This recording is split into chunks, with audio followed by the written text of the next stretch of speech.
क्या वो शिवानी वैष्णो जी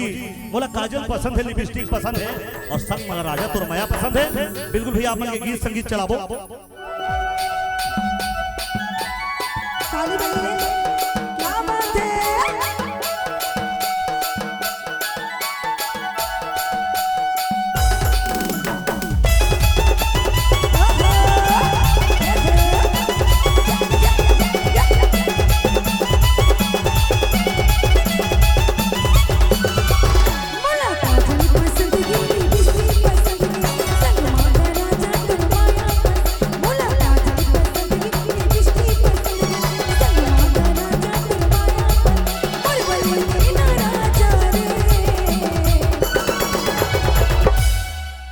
लड़की मन ज्यादा कथे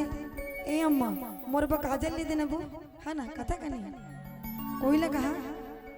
तिकरी से दिखत होगा मोला काजल पसंद की लिपस्टिक पसंद है संगमा राजा तुरमाया पर बलबल के ना राजा ई राजा राजा राजा मोर दिलवा समाजा ई राजा राजा राजा मोर दिलवा समाजा मोला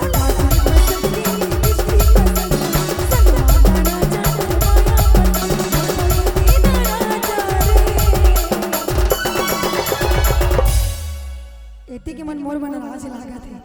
ये मन ना भारी गुस्सा गुस्सा में देखा थे का किसे का बाबा मन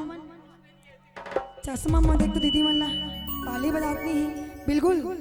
दीदी मन से नहीं बजाए संगी मन से एक बार ताली बजाना है ठीक है और कहेंगे क्या ई राजा राजा राजा मोर दिलवा समाजा ई राजा राजा राजा मोर दिलवा समाजा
भैया मन के गाना नहीं चाहते ना ताली की आवाज नहीं आती